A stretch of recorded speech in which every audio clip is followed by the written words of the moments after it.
আবাসন শিল্প নিয়ে নাগরিক টিভির সাপ্তাহিক অনুষ্ঠান গৃহ কথা আপনাদের সবাইকে স্বাগত জানাচ্ছি।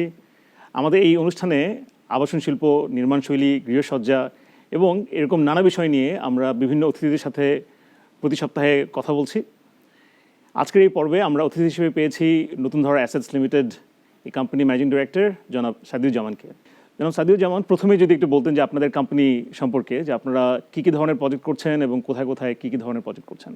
আমাদের যত রকম নাগরিক সুযোগ সুবিধা রেখে এবং গভর্নমেন্টের বিধিমালা অনুযায়ী 2004 এবং 2010 যে রিয়েল এস্টেট অ্যাক্ট অনুযায়ী মেনটেন করে আমরা কিন্তু আমাদের আবাসন কার্যক্রম পরিচালনা করছি। যদিও আবাসন কার্যক্রম আমাদের জানেন খুব ভালো করে যে আমাদের আবাসন সেক্টরে কিন্তু দীর্ঘদিন যাবত কিন্তু একটি মন্দা কাজ করছে, এবং এই মন্দা এবং অস্থিরতাকে আমরা কিন্তু চেষ্টা করছি সবসময় কিভাবে ওভারকাম করা যায়। এবং আমাদের এই সেক্টরে দেখা গিয়েছে যে আমাদের কিছু অসাধু কার্যকলাপের জন্য কিছু ব্যবসায়ীরা কিন্তু একটু নেতিবাচক দিকগুলোকে সবার সামনে তুলে ধরার জন্য আমাদের কিন্তু খুব প্রবলেম ফেস করতে হয়েছে, এবং আমাদের কিন্তু বিশ্বাসহীনতার ব্যাপারটা কিন্তু খুব বেশি জোরালো হয়ে গিয়েছিল। তাই সেখান থেকে আমরা কিভাবে উত্তরণ করতে পারি সেক্ষেত্রে কিন্তু আমরা সবসময় সোচ্চার আছি, এবং নতুন ধরা অ্যাসেটস লিমিটেড আবাসনে আস্থার আদর্শ, নতুন প্রজন্মের নতুন পৃথিবী গড়ার প্রত্যয়ে অগ্রসরমান হচ্ছে। আমরা শুধু কবিতার জন্য কবিতা নয়, ছন্দের জন্য ছন্দ মেলানো নয়, আমরা বক্ষে ধারণ করি আমাদের একটি স্লোগান, সেটি হচ্ছে মিথ্যা ও প্রতারণার নেই আর কোনো ভয়, নতুন পৃথিবীতে এবার হবেই স্বপ্ন জয়। আপনারা আসলে মূলত কাদেরকে আপনারা টার্গেট করছেন, মানে কারা আপনার প্রাইমারি টার্গেট অডিয়েন্স?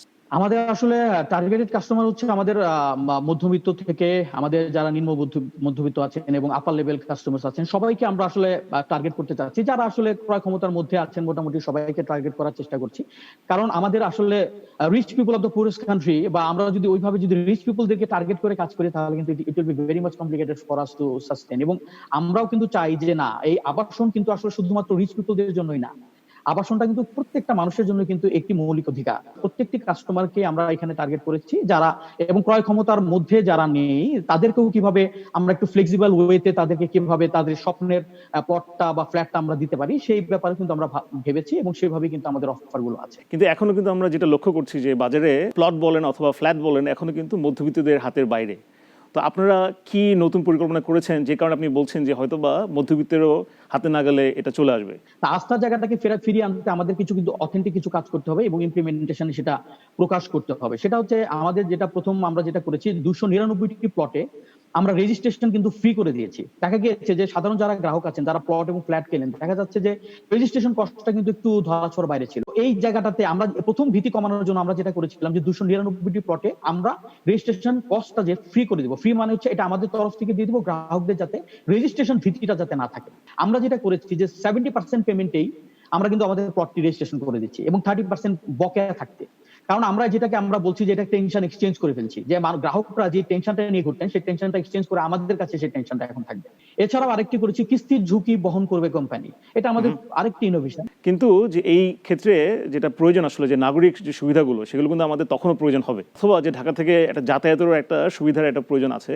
তো সেক্ষেত্রে ভবিষ্যতে আপনি কিরকম দেখছেন? আমাদের ডেভেলপমেন্টের দিক থেকে বলেন সবকিছু সবসময় কিন্তু উপেক্ষিত ছিল, কিন্তু মাননীয় প্রধানমন্ত্রী উনি কিন্তু এই দক্ষিণাঞ্চলটাকে এখন কিন্তু সবচেয়ে বিগ বাজেটেড এরিয়া হিসেবে কিন্তু মানে উনি কিন্তু প্ল্যানিং করেছেন। ইনফ্রাস্ট্রাকচার ফ্যাসিলিটিস বলেন, এখানে underpass, overpass, metro rail, 300 feet Dhaka Mawa highway এবং পদ্মা সেতু কিন্তু সেটার আরেকটি সংযোজন। তো আমাদের মতিঝিল থেকে কিন্তু আমাদের প্রজেক্টে পৌঁছতে কিন্তু নট মোর দেন আপনার 18 থেকে 20 মিনিট সময় লাগে এখনই, কারণ এখন আমাদের কিন্তু অনেকগুলো ফ্লাইওভার কিন্তু অলরেডি কিন্তু ইমপ্লিমেন্টেড। এবং আরেকটি যেটা বলছি যে আমাদের প্রজেক্টে যেহেতু ঢাকা থেকে একটু চাপ কমানোর জন্য অবশ্যই ঢাকাকে আসলে কনক্রিটের থেকে এবারে জঞ্জাল থেকে আমরা যদি একটু বেরিয়ে আসতে পারি এবং ঢাকাকে যদি একটু প্রাণ দিতে পারি, তাহলে অবশ্যই কিন্তু আমাদের এটি কিন্তু একটা প্ল্যানিং এর একটি অংশ। তো সেই ক্ষেত্রে কিন্তু আমরা একটু দূরে যদিও বলি, কিন্তু আমরা যেটা বিশ্বাস করি কমিউনিকেশন যদি পারফেক্ট হয়, আমাদের ইনফ্রাস্ট্রাকচার যদি পারফেক্ট হয়, প্রপার হয়, তাহলে কিন্তু আসলে দূরটা কিন্তু তখন আর দূর না। আমাদের কিন্তু এখন দেখা যাচ্ছে ঢাকা শহরের ভিতরে মাত্র 10 কিলোমিটার রোডে কিন্তু আমরা দেখা যাচ্ছে 2 থেকে 2.5 ঘন্টা সময় কিন্তু লেগে যাচ্ছে আমাদের ডিউ টু ট্রাফিক জ্যাম। সেটা কিন্তু আর আমাদের এই প্রকল্প যদি কমিউনিকেশন দিক দিয়ে ইনফ্রাস্ট্রাকচার যেভাবে গভর্নমেন্ট ডেভেলপ করছেন দক্ষিণাঞ্চলে, সেখানে সেই দিক থেকে যদি আমরা চিন্তা করি সেক্ষেত্রে কিন্তু কখনোই কিন্তু দূরত্ব না। এবং আরেকটি জিনিস আমরা যেটা করেছি যে না, যদিও আমরা এটা অবশ্যই ইনফ্রাস্ট্রাকচারের জন্য এটা আমাদের একটু অনেক বড় একটি সুফল, বা তারপর আমাদের নিজস্ব কিছু কমিউনিকেশনের আমরা ব্যবস্থা করেছি, যেমন আমাদের ট্রান্সপোর্টেশন করেছি আমাদের প্রজেক্টের জন্য, যে আমাদের কিছু ট্রান্সপোর্টেশন থাকবে, আমাদের specific transportation for our project only, এবং ওই বাসগুলো, ওই ট্রান্সপোর্টেশন গুলো আমাদের ওই স্টপেজ থাকবে আমাদের প্রজেক্টের মধ্যে, ওখান থেকে একটি সময়ে একটা শাটল করে করে এক একটি সময়ে ওনারা কিন্তু ওই সার্ভিসটা পাবেন। যে আমরা স্লট করে দিব যে 10টা একটি, 12টা একটি, 8টা একটি, এরকম করে করে আমরা কিন্তু একটা ট্রান্সপোর্টেশন ফ্যাসিলিটিস দিয়ে আমরা চেষ্টা করব যে এই কমিউনিকেশনের এই মানে আমাদের যাতে নিজস্ব ট্রান্সপোর্টেশনের নিয়ে যাতে তাদের কখনো এত বেশি ভাবতে না হয়, যাতে একটা গণপরিবহন যাতে ওখানে একটু চালু করা যায়, এবং সেটা অবশ্যই নতুন ধরা অ্যাসেস লিমিটেডের উদ্যোগে। আমাদের এই আবাসন খুব স্ট্রং সেক্টর, যেটা সিমেন্ট, সিরামিক এবং স্টিল ইন্ডাস্ট্রিজ গুলো যে আছে, তারাও কিন্তু ওতপ্রোতভাবে আমাদের এই আবাসন খাতের সাথে জড়িয়ে আছে। তো এই আবাসন খাতের যদি মন্দায় পড়ে যায়, তাহলে কিন্তু পুরো অর্থনীতিটাই কিন্তু একটি মন্দায় পড়ে যাবে, অর্থনীতিটাই কিন্তু কোলাপস করবে। তো আমরা আরেকটা জিনিস অ্যাড করতে চাই, সেটা হচ্ছে যে বাংলাদেশ ব্যুরো অফ স্ট্যাটিস্টিক্স 2019 এর ডিসেম্বর অনুযায়ী কিন্তু আমি একটা স্ট্যাটিস্টিক দিতে চাই, সেটা হচ্ছে আমাদের আবাসন খাত থেকে কিন্তু গভর্নমেন্টের জিডিপি তে কন্ট্রিবিউশন ছিল 7.8%, which is little bit higher than banking sector. তো এই যে করোনার প্যান্ডেমিকে আমরা যেটা বলতে চাই, যে আমরা আসলে এমন একটি প্যান্ডেমিক সিচুয়েশন পার করছি, যে কোভিড-19 অ্যাটাক আমাদের এমন ভাবে আমাদেরকে অ্যাটাক করেছে যে আমরা আমাদের বিজনেস সেক্টরটা, প্রত্যেকটি সেক্টরই কিন্তু আমাদের এখন ধস নেমেছে। এখন আমরা যদি আসলে সাস্টেইন করে যেতে পারি, আমরা তাহলেই কিন্তু আমরা ঘুরে দাঁড়াবো। এখন কিন্তু সাকসেসের মানে কিন্তু একটু চেঞ্জ হয়ে গিয়েছে। আমি যদি একটু বলি, সেটা হচ্ছে success is not measured by how high you go up in life, it means that how many times you bounce back after you fall down. So সাকসেসের মানে কিন্তু শুধুমাত্র উপরে ওঠা না, পিকে ওঠা না। আমরা যেটা জানি যে আবাসন শিল্পে এটা কনস্ট্রাকশন প্রজেক্ট হোক, ল্যান্ড প্রজেক্ট হোক, যেখানে একটা বড় খরচ হচ্ছে গিয়ে ভূমি, মানে ল্যান্ড প্রাইসটা হচ্ছে গিয়ে একটা বড় একটা অংশ থাকে, যার কারণে এই প্রজেক্টগুলোর অ্যাকচুয়ালি কস্টটা বেড়ে যায়। এবং এছাড়াও যারা জমির মালিক যারা আছেন, তাদের সাথেও একটা চুক্তিরও একটা বিষয় থাকে। সো এই ক্ষেত্রে আপনারা কোনো ডিফিকাল্টি ফেস করেন কিনা? আমাদের ল্যান্ড ওনাররা কিন্তু অবশ্যই আগে কিন্তু একটা ব্লেসিং কিন্তু ওনাদের জন্য। আগে যেটা ছিল যে প্রত্যেক সম্পত্তি অনুযায়ী দেখা যাচ্ছে, আমার বাবার কাছ থেকে আমি একটা ছোট জমি পেয়েছি, 3 কাঠা জমি, সেটার মধ্যে আমি একটা ছাপড়া তুলে থাকছি, কারণ আমার কিন্তু সেই ক্যাপাবিলিটি নাই যে আমি এখানে একটা বাসা করবো, একটা বাড়ি করবো। তার দেখা যাচ্ছে যে রিয়েল এস্টেট কোম্পানিগুলোর বদলতে দেখা যাচ্ছে উনি কিন্তু একটা জাস্ট সাইনিং এগ্রিমেন্ট করছেন, একটা এগ্রিমেন্টে 50-50 রেশিওতে একটা সাইনিং মানি দিয়ে কিন্তু ওই র একটা ল্যান্ড কিন্তু 7 তলা 8 তলা একটা বাড়ি হয়ে যায়, সেখানে উনি 50% ফ্ল্যাটের ওনার হয়ে যায়, যেটা তাদের জন্য কিন্তু খুব ব্লেসিং ছিল। আমাদের যে বিশ্বাস আমরা যে রাখার কথা গ্রাহকদের সাথে এবং ল্যান্ডদের সাথে, সেটা কিন্তু অনেকাংশে আমরা কিন্তু রাখতে পারছি না। এই কারণে একটা ল্যান্ড থেকে আরেকটা ল্যান্ড কিন্তু, প্রথমে 2টা ল্যান্ড যদি উনি দেন, তারপর কিন্তু ওই মালিক কিন্তু আরেকটা ল্যান্ড থাকলে আমরা যদি কোনো কারণে এখানে বিশ্বাসের একটু ঘাটতি করে ফেলি, তখনই কিন্তু ওই ল্যান্ডটা আর পাই না। এবং আমাদের গ্রাহকরাও কিন্তু দেখা যাচ্ছে যে ওই আমাদের ওই কথাটা গুলো শুনে যে তারপর একটা এলাকার মধ্যে প্রজেক্ট কিন্তু আর বাড়ে না, তখন কিন্তু বলছে যে কি ব্যাপার ভাই, আপনার এই এলাকার মধ্যে প্রজেক্ট এর চেয়ে বেশি নাই কেন? না থাকার কারণ হচ্ছে একটাই, যে আমরা আসলে এই কমিটমেন্ট গুলো রাখতে পারছি না। অনেক গ্রাহকের ক্ষেত্রেই একটা জীবনের সঞ্চয় দিয়ে তারা এই জিনিসটা ক্রয় করার চেষ্টা করেন। তো এই ক্ষেত্রে যখন একজন গ্রাহক একটা প্লট একটা বুকিং দিবেন অথবা একটা ফ্ল্যাট বুকিং দিবেন, সেক্ষেত্রে তাদেরকে আসলে কি ধরনের সাবধানতা রাখা উচিত? 2013-এ বাংলাদেশের প্রথম professional real estate training institute কিন্তু আমি করেছিলাম। I was the founder CEO of the first country's first real estate professional real estate training institute। এবং 2016-এ আমি আবার আরেকটা করি, সেটা হচ্ছে real estate academy of Dhaka. তো আসলে এটা করার উদ্দেশ্যই আমার এটা ছিল যে মানে যারা প্রফেশনাল যারা আছেন এই রিয়েল এস্টেট সেক্টরে, যারা নিজেদেরকে ইনভলভ করেছেন এবং বড় বড় পজিশনে তারা ডিপার্টমেন্টাল হেড হিসেবে কাজ করছেন, তারা যদি একটা প্ল্যাটফর্মে এসে যদি আমাদেরকে ডে টু ডে অ্যাক্টিভিটিস এর উপরে যদি আমাদের সামনে যারা ট্রেনার আছেন, যারা ট্রেনি আছেন, শেখাতে পারেন ডে টু ডে অ্যাক্টিভিটিস নিয়ে, তাহলে কিন্তু অনেক কিছুই তাদের জন্য সহজ হয়। এখানে ট্রেনিরা কিন্তু শুধুমাত্র যে আসলে ইনভলভ হবেন those who wants to get involved in real estate sector as a service holder, ব্যাপারটা তা না। কারণ আমাদের ক্রেতারা কিন্তু জানেনই না যে একটি ফ্ল্যাট কেনার সময় কি প্রশ্নটা করা উচিত। ওনারা গিয়ে প্রশ্ন করেন আমাদের সিমেন্টটা ভাই কি ব্র্যান্ডেড দিচ্ছেন, ভাই রডটা তো ভালো তো না, এই সিমেন্ট রড ভালো তো, আর ওই যে বালিটা কি ঠিক মতো দিচ্ছেন কিনা, এটা কিন্তু কোনো কোশ্চেন না। এর মানে কি তারা জানেনই না যে কি কোশ্চেনটা আসলে করা উচিত। আসলে কোশ্চেনটা কিন্তু এরকম হবে যে আপনি 25 ফিট যদি রোড হয় সামনে, আর যদি আপনি 43 কাঠা হয়, তাহলে আপনি G+8 করেছেন, তাহলে G+8 করলে আপনি যদি 9 তলা বিল্ডিংটা করেন, তাহলে আপনার ফ্লোর এরিয়া রেশিও অনুযায়ী আপনার প্রতি স্কয়ার ফিট, প্রতি তলায় কিন্তু হওয়া উচিত 1200 square feet, not more than that. কিন্তু আপনি 1400 কিভাবে করলেন? এর মানে ভায়োলেশনটা এক্সট্রিম লেভেলে করে ফেলেছেন। যে একটা কোম্পানি যদি করে ফেলে, গ্রাহক কিন্তু সেটা বুঝে ফেলবেন, তখন বলে ফেলবেন যে এই ভায়োলেশনটা একটা সময় একটা প্রশ্নবিদ্ধ হবে এবং রাজুক থেকে কিন্তু সেটার একটা আমাদের নোটিশ চলে আসতে পারে, ভাই এত ভায়োলেশন করলে তো আমরা এই ফ্ল্যাটটা নিতে পারি না। তো এরকম কিছু ব্যাপারগুলো কিন্তু এখানে আছে, যেগুলো ফ্ল্যাট যে ক্রেতারা আছে তারা কিন্তু ওই প্ল্যাটফর্মে এসে কিন্তু সহজে জানতে পারতেন। আমাদের ওখানে অনেক ক্রেতা কিন্তু ওখানে ক্লাস করেছেন, ট্রেন হয়েছেন, এবং আমাদের অনেক এন্টারপ্রেনিউররা যারা চিন্তা করেছেন যে আমরা হতে চাই, একটু জেনে শুনে হই, কারণ না হলে আমরা মিসগাইডেড হব by our staff and employees. কারণ এমপ্লয়িজরা অনেক সময় দেখা যাচ্ছে একটা সিনিয়র একটা পোস্টের একটা মানুষকে নিয়ে এসে সে কিন্তু মিসগাইড করতে পারে ওনাকে। তো এই কারণে ওনারা কিন্তু অনেকেই কিন্তু এখানে উপকৃত হয়েছেন, এবং আমরা বিশ্বাস করি যে গ্রাহকদের মূলত আসলে এই কোশ্চেন গুলো রাখা উচিত, যে শুধুমাত্র বালি রড সিমেন্টের ব্যাপার না, আসলে ব্যাপারটা হচ্ছে যে আমার এই এত রোডটা যদি এতটুকু হয় এবং এত কাঠা যদি প্লট হয়, তাহলে রোডের অনুযায়ী 30 ফিট বা 25 ফিট এবং ওই কাঠা অনুযায়ী আমার আসলে ফ্লোরটা কত স্কোয়ার ফিট হচ্ছে এবং সেই স্কোয়ার ফিটটা আদৌ হয় কিনা। আসলে প্ল্যানে কিন্তু পাস করা থাকে একটি, এবং দেখা যাচ্ছে ইমপ্লিমেন্টেশনে স্কোয়ার ফিটটা বেড়ে কিন্তু অনেক বেশি হয়ে যায়। ভায়োলেশন অবশ্যই রাখা হয়েছে নট মোর দেন 5%, বাট ভায়োলেশনটা যদি এক্সট্রিম লেভেলে হয়ে যায় তখন কিন্তু আর সেটা মানে এটা একটা প্রশ্নবিদ্ধ হয়ে যায় অনেক। সাদিউজ্জামান, বিরতির ওপারে আমরা আলোচনা করছিলাম গ্রাহক সেবা নিয়ে, আমি সেই বিষয়টি আরেকটু টানবো। তো যেটা আমরা দেখেছি যে বিভিন্ন ইন্ডাস্ট্রিতে গ্লোবালি দেখা যায় যে যখন যে বড় বড় কোম্পানি যারা আছে তারা যেটা করে সেটা হচ্ছে ওই ইন্ডাস্ট্রিতে যে যেটাকে বলে কনজিউমার এডুকেশন, হ্যাঁ, যে আপনি কাস্টমারদেরকে আরও যেন ভালোভাবে আপনি আপনাদের প্রোডাক্টগুলো দিতে পারেন, আপনাদের সেবাগুলো দিতে পারেন। এবং যেহেতু রিয়েল এস্টেট কিন্তু একটা বলা যায় একটা টেকনিক্যাল একটা ইন্ডাস্ট্রি, যে অনেক বিষয়গুলো কিন্তু আসলে সাধারণ জনগণ যেহেতু হয়তো তাদের জীবনে একবারই একটা অ্যাপার্টমেন্ট হয়তো ক্রয় করবেন, তো অনেক প্রশ্ন থাকে, হ্যাঁ। সো সেসব ক্ষেত্রে আপনি যেটা বলেছেন যে আপনারা হয়তো 2টো ইনস্টিটিউট আপনারা চালু করেছেন, এছাড়াও যেন আরও সহজভাবে কাস্টমাররা যেন এই তথ্যগুলো পেতে পারে, হ্যাঁ, সেই বিষয়ে আপনারা কোনো ইনিশিয়েটিভ নিয়েছেন কিনা বা কোনো পরিকল্পনা করেছেন কিনা?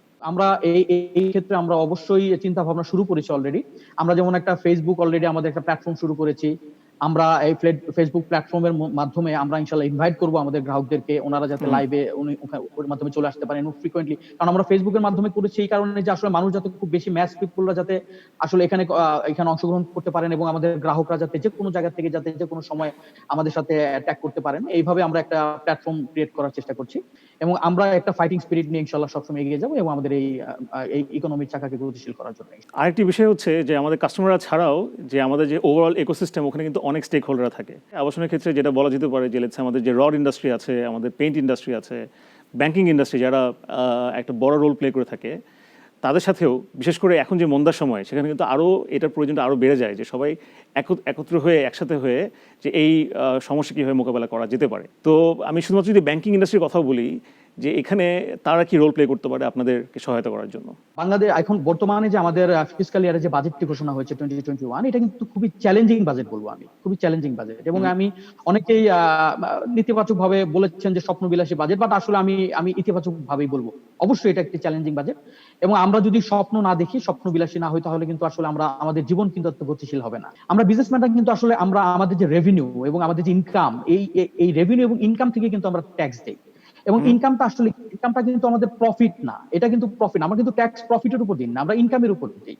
সো আমাদের যখন ইনকামটা অনেক বেশি হয়, ইনকাম থেকে যখন আমরা কস্টিং বাদ দিয়ে দিব, সব ওভারঅল এক্সপেন্ডিচার যখন সব বাদ দিব, তখন কিন্তু আমাদের প্রফিট ক্যালকুলেট হয়। আমরা কিন্তু ইনকামটা কিন্তু এখন আমাদের রিয়েল এস্টেট সেক্টরে কিন্তু 80 থেকে 85% রেভিনিউ কিন্তু আমাদের কমে গিয়েছে।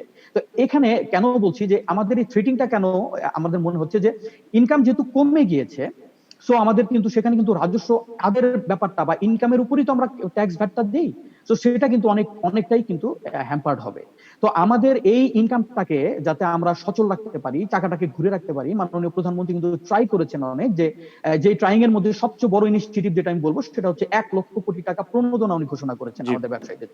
ব্যাংকিং সেক্টরের মাধ্যমে যে আমাদের কাছে আসবে, এবং এইটা যাতে অ্যাকচুয়ালি প্রপার একটা ডিস্ট্রিবিউশন হয়, আর ডিস্ট্রিবিউশন চ্যানেলটা যাতে প্রপার হয়। কারণ কি, আমাদের রাইট পিপল যদি সিলেকশনে যদি প্রবলেম হয়ে যায়, আমাদের তো এখন বিজনেসটা তো বেশি সচল থাকবে না, তাও ইনকামটা বেশি হবে না, সেক্ষেত্রে আসলে ইএমআইটা কি পারফেক্টলি দিতে পারবে কিনা, আর প্রাক্তন অভিজ্ঞতা তো পূর্বের অভিজ্ঞতা তো বেশি ভালো না। তো এই কারণে আমি বলবো যে ব্যাংকের এই ইনডিসিশনকে যদি আমরা একটু সহযোগিতা করতে চাই, তাদেরকে ব্যাংকিং সেক্টরকে সহযোগিতা করতে হবে, এবং গভর্নমেন্টের একটা সূক্ষ্ম সুপারভিশন এখানে ভেরি দরকার, ফ্রিকুয়েন্ট আপনার মনিটরিং গভর্নমেন্টের এখানে একটু প্রয়োজন আমরা আশা করি, এবং আমাদের আশা করি যে আমরা এখানে যাতে একটা অ্যাকাউন্টেবিলিটি গভর্নমেন্ট যাতে একটু চেক করে।